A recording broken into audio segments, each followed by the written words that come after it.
সুপ্রভাত বন্ধুরা, কেমন আছেন সবাই? নিশ্চয়ই ভালোই আছেন। শ্যামলিজ লাইফস্টাইলে আবারও একটা নতুন ব্লগে আপনাদের সকলকে সুস্বাগতম। এদিকে এই যে সকাল সকাল আমার পুজো হয়ে গেছে, তারপরে এই তো ঢুকে পড়েছি রান্নাঘরে। এদিকে বসিয়ে দিয়েছি ডাল, ভাতও প্রায় হয়ে এসেছে।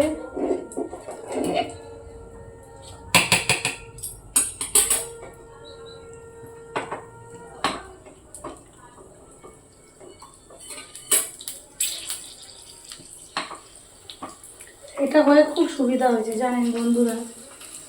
এটা আমার ছেলে কিনেছে, মানে বড় ছেলে, যে মা কিনে দাও ডিমের পোচ বানাবো। তো একটু একটু বানিয়ে বানিয়ে খাই, বড় হচ্ছে তো ডিমের পোচ বানাবো। এটাতে খুব সুন্দর ডিম পোচ। কিন্তু আমার এই যে ডালে ফোড়ন টোড়ন দেওয়ার জন্য কিন্তু আমার খুবই কাজে লাগে, খুবই ভালো এটা।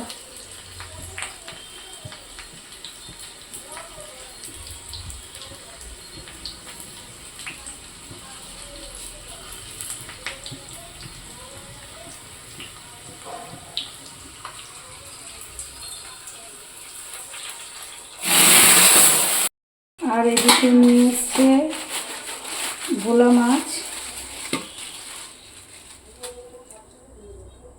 কম করেই নিতে বলেছি, কেননা এত এই যে বিশ্বকর্মা পুজো টুজো গেল, মাংস, ছেলের জন্মদিন গেল, তো সারাক্ষণ মাংস এইসব রান্না বান্না হয়েছে দুদিন ধরে। ওই জন্য একটু, কালকে তো অবশ্য মঙ্গলবার ছিল, বিশ্বকর্মা পুজোর দিন মা মাংস টাংস খায়নি, যাই হোক। তো এই ভোলা মাছ।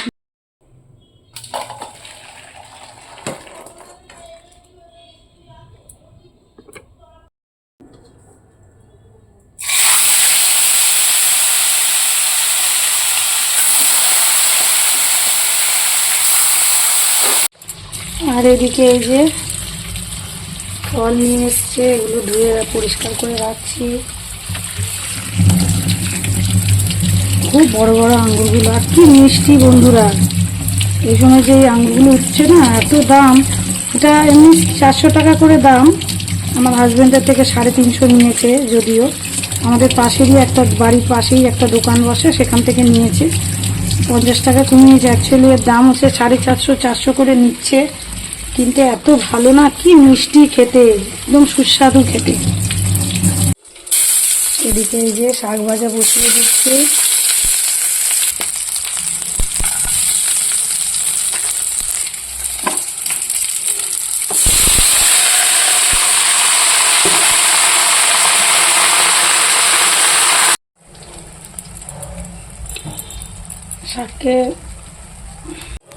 শাক ভাজা করলেও বন্ধু আমি হলুদ দিয়ে দিই, কেননা হলুদ তো জীবাণু কাটায়। তো শাকে তো অনেক রকম পোকামাকড় থাকে, তো এগুলো তো ভালো করে আমি পরিষ্কার করে ধুয়েই নিয়েছি। তাও যদি আরও কিছু থাকে, পোকামাকড় অবশ্যই নেই, হ্যাঁ, বর্ষাকালের শাক তো, ওই জন্য একটু হলুদ দিয়ে রান্না করলে কিন্তু অনেকটাই ভালো হয়।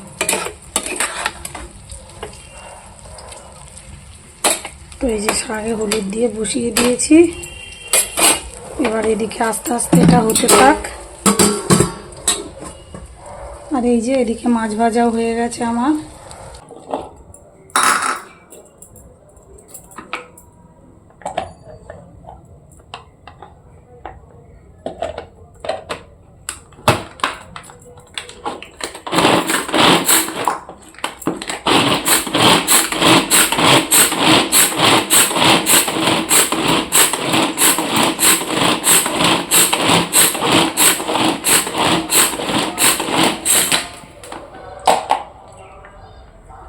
এটা দিয়ে না খুব সুন্দর আপনার পেঁয়াজ কুচানো যায়।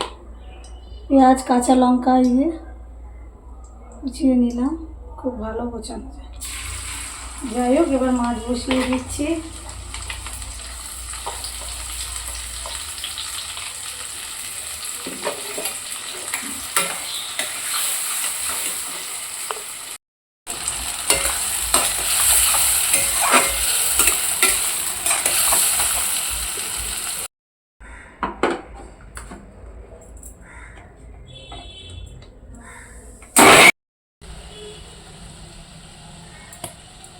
দিয়ে দিলাম লবণ,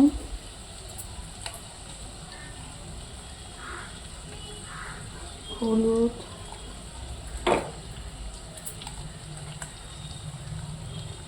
লঙ্কা গুঁড়ো,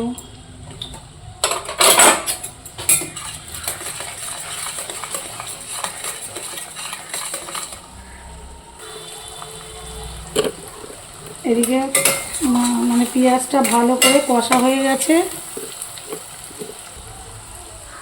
দিয়ে দেবো জল। পেঁয়াজটাকে ভালো করে সিদ্ধ করবো, ওই জন্যই 1 কাপের মতো জল দিচ্ছি।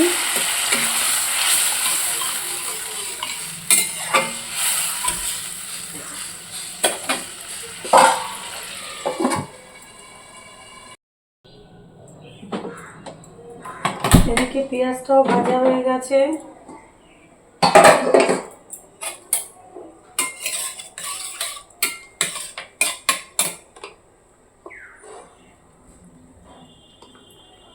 দিয়ে দিলাম আদা রসুনের পেস্ট,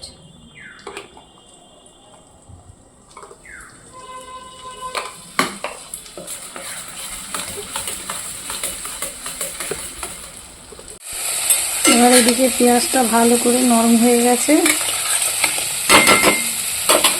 এবার দিয়ে দেবো মাছগুলো।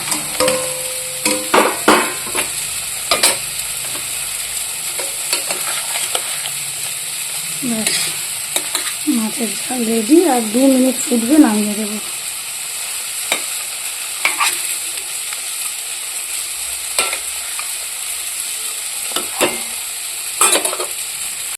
এই যে মাছটা আমার রেডি, এবার নামিয়ে নেব।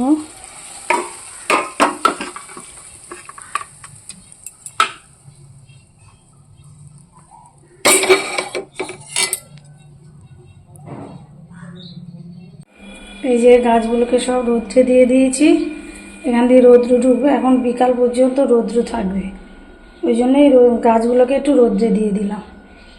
খাবার তো তৈরি করতে হবে ওদের, বলুন। আমার একটু কষ্ট হচ্ছে বললে হবে না, ওদের যখন রেখেছি তখন যত্ন আমাকেই করতে হবে, তাই না বলুন বন্ধুরা? তো চলুন, এরা এখন রৌদ্র, এই যে সব গাছগুলোকে তো রৌদ্রে দিয়ে দিয়েছি, এবার এই ট্রেগুলো আমার ধোয়ার পালা। তো এইগুলোই আমি ধুয়ে পরিষ্কার করে রাখবো, তারপরে ওখান থেকে রৌদ্র চলে গেলে গাছগুলোকে ঠিক জায়গা মতো বসিয়ে দেবো। মুখে বললাম আর কাজটাও রেডি করে নিলাম। এই যে সব ট্রেগুলো ধুয়ে পরিষ্কার করে নিয়েছি, এবার শুধু গাছগুলো রৌদ্রটা চলে গেলে গাছগুলো বসিয়ে দেবো, হয়ে যাবে। এখন বাজে 11:30। এদিকে টেবিলে সব খাবার দাবারও ঠিক করে দিয়েছি। এই যে মাছের ঝাল, ডাল,